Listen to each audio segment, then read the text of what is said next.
लोकसभा चुनाव के नतीजों से कांग्रेस पार्टी पूरी तरीके से उत्साहित है और उत्तर प्रदेश में 2027 के विधानसभा चुनाव को लेकर पार्टी पूरी तरीके से तैयार है और लगातार जमीनी स्तर पर तैयारी कर रही है। पिछड़ा वर्ग किस तरीके से काम कर रहा है और पिछड़ों को जोड़ने के लिए कांग्रेस पार्टी क्या रणनीति है, मतलब बातचीत करेंगे पिछड़ा वर्ग प्रकोष्ठ के जो अध्यक्ष हैं मनोज यादव जी।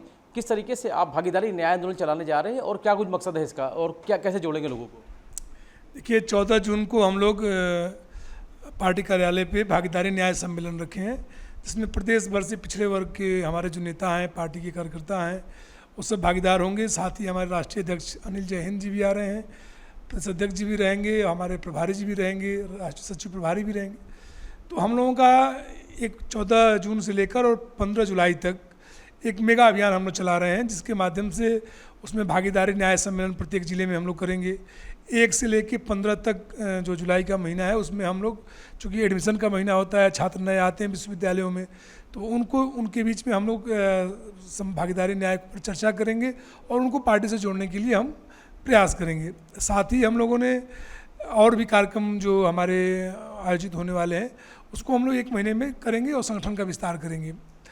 भागीदारी न्याय सम्मेलन करने का जो हमारा सबसे बड़ा उद्देश्य है, उसके पीछे मकसद है कि जिस प्रकार से भारतीय जनता पार्टी की सरकार में संस्थाओं का निजीकरण हो रहा है, छात्रों को आरक्षण से वंचित किया जा रहा है, साथ ही पिछड़े वर्ग के लोगों की छात्रवृत्तियाँ नहीं मिल रही है, 69,000 शिक्षक भर्ती में जिस प्रकार से पिछड़े वर्ग का आरक्षण सही ढंग से नहीं लागू हुआ, लगातार प्रदेश में पिछड़े वर्ग के ऊपर हत्याएँ, बलात्कार की घटनाएँ और थानों में उनकी सुनवाई न होना, ये तमाम मसले हुए हैं।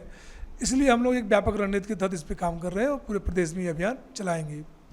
क्या लगता है कि जो ये पूरा आपका जो कार्यक्रम रहेगा, इसमें प्रदेश को किस तरह कवर हो पाएंगे, क्योंकि इतने दिनों में क्या लगता है कि पूरा प्रदेश कवर हो पाएगा? देखिए हमारे नेता राहुल गांधी जी लगातार देश के स्तर पे इसको कर रहे हैं, चाहे वो भागीदारी न्याय हो, सामाजिक न्याय हो, कह लीजिए संविधान बचाओ, संविधान सुरक्षा सम्मेलन। हमारा चूँकि 1 महीने का जो ये अभियान है, इसमें तो प्रत्येक ज़िले में हमारे जो भागीदारी न्याय सम्मेलन है, तो एक दिन में 2 ज़िले का हमारा सम्मेलन रहेगा और जो कार्यक्रम है वो जिला कमेटियाँ हमारी करेंगी, ब्लॉक कमेटियाँ हैं वो करेंगी। और फिर हम लोगों ने पूरे रीच आउट किया है पूरे प्रदेश में जो सामाजिक संगठनों से जुड़े हुए लोग हैं, जो पिछड़ों, दलितों और 90% जो वंचित समाज के लोग हैं, उनके साथ हम लोगों ने एक रीच आउट किया। तो उन लोगों के माध्यम से मिलके जगह जगह पे गोष्ठियाँ और सभाएं भी करेंगे हम लोग। तो ये 1 महीने का समय पर्याप्त है। उसके बाद फिर हम लोग उस कार्यक्रम को रूपरेखा बना के आगे की रणनीति बना के काम करेंगे। लेकिन ये अभियान की शुरुआत है और इसमें आगे चलकर ये बहुत व्यापक रूप लेने जा रहा है। हमारी पार्टी ने अभी करीब 1 महीना पहले राष्ट्रीय स्तर पर पिछड़े वर्ग के नेताओं की बैठक दिल्ली में की थी, जिसमें देश भर के सभी पिछड़े वर्ग के लोग आए थे। तो हमारा सिर्फ ये नहीं है कि हम इस मुद्दे को उठाएंगे और ये करेंगे, हम एक दिशा में बढ़ रहे हैं जिसके अगुवा हमारे नेता राहुल गांधी जी हैं, प्रियंका गांधी जी हैं। ये हमारी भागीदारी की बात, 90% लोगों को धन, धरती, संसाधनों में हिस्सेदारी की बात और जो पूरे देश की नौकरियां हैं, आरक्षण व्यवस्था को लेकर जो 50% का लिमिटेशन जो लगा हुआ है पिछड़े वर्ग को आरक्षण जो 27% है, उसको तोड़ के हम चाहते हैं कि संख्या के अनुपात में उनकी भागीदारी हो। और जातिगत जनगणना पर देख ही रहे थे कि हमारे नेता ने लगातार प्रयास किया, जिसका परिणाम ये हुआ कि भारतीय जनता पार्टी को झुकना पड़ा और उसने घोषित किया। उसमें भी हमारा ये है कि क्लैरिफिकेशन करे, सरकार किस तरीके से करेगी, वो तरीका समावेशी होना चाहिए और सिर्फ गिनना नहीं है, वर्ग के आधार पर उसको गिन के बताइए कि पिछड़ों की आबादी कितनी है, उसके बाद आप संसाधनों में कौन लोग कितने % हैं। तो ये पूरी एक बड़ी लड़ाई है। इस लड़ाई को हमारे नेता राहुल गांधी लड़ रहे हैं। उन्होंने हाल ही में बयान दिया कि निजी क्षेत्रों में भी हम आरक्षण की वकालत करते हैं। तो ये एक बड़ा व्यापक मुहिम है जो एक आकार ले रहा है। अभी हम लोग इसकी बहुत प्रारंभिक चरण में है, जो आगे चलकर लड़ाई और व्यापक होगी। कुछ टारगेट रखा है कि इतने लोगों को जोड़ना है उत्तर प्रदेश के खास तौर पर? देखिए हम लोगों ने ये टारगेट रखा है कि पूरे इस कार्यक्रमों के माध्यम से, पर्चे, कार्यक्रम और गोष्ठियों के माध्यम से हम 1 करोड़ लोगों तक पहुँचेंगे पूरे प्रदेश के। उसमें पिछड़े वर्ग के साथ साथ हम जो सामाजिक न्याय की सोच रखने वाले लोग हैं, वो जो श्रमिक तबका है, जो कारीगर लोग हैं, जो राहुल जी का फोकस अपने लगातार कार्यक्रमों में वो कहते हैं कि श्रमिकों का सम्मान होना चाहिए। वो कभी बढ़ई के यहाँ जाते हैं, कभी नाई के यहाँ जाते हैं, कभी, तो उनका ये मकसद है कि उनके कामों को सराहा जाए, उनके कामों को, उनके वजूद को मतलब संरक्षित किया जाए और उनको उसका उचित पारितोषिक दिया जाए। तो इस व्यापक मुहिम को हम लोग आगे कर रहे हैं। 19 तारीख को हमारे नेता राहुल जी का जन्मदिन भी है, तो हम लोगों ने सोचा है कि उसको कैसे सेलिब्रेट करें। तो चूँकि हमारे नेता बंद कमरों में रहकर और करते नहीं हैं, तो हम लोगों ने उस दिन एक श्रमशील सम्मान अभियान भी चलाएंगे उस दिन। ये जो मैं आपको बहुत मतलब आपको बता रहा हूँ, अभी किसी को बताया नहीं हूँ।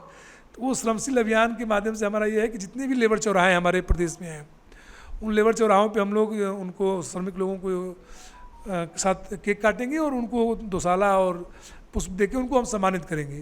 मतलब हमारा मकसद है कि श्रम का सम्मान हो और उचित पारितोषिक मिले उनको। आपने कहा कि हमारे नेता बंद कमरों का जिक्र किया, तो किसकी तरफ इशारा किया? मतलब हमने किया कि जैसे मोदी जी क्या करते हैं, पूरी एकदम से फैब्रिकेटेड लोगों को अपने यहाँ बुला के कभी उनका पैर छूते हैं, कभी बैठा के बात करते हैं। हमारे नेता कहाँ है? हमारे नेता स्टेशन पे जाते हैं, नाई की दुकान में जाते हैं, बढ़ई के जहाँ कारखाना वहाँ जाते हैं, वो किसानों के खेत में जाते हैं। मेरा इशारा उधर ही था।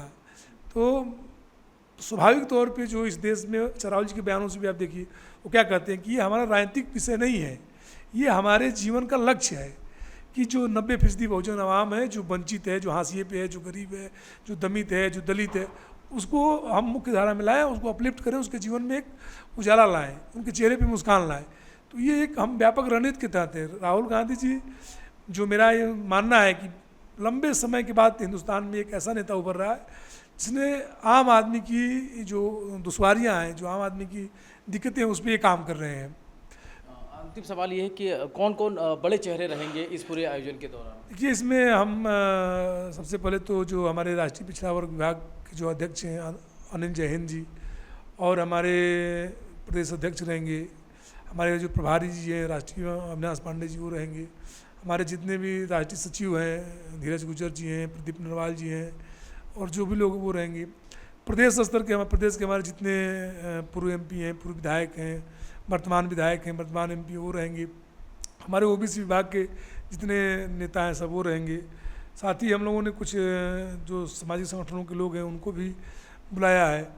तो मोटा मोटी हम लोग पूरे प्रदेश के हमारे पार्टी के सभी पिछड़े वर्ग के लोग रहेंगे। और हमने तनुज पुनिया जी से भी बात किया है कि आप भी रहिए। और हमारे जो सांसद राठौर जी, राकेश राठौर जी, उनको हैं।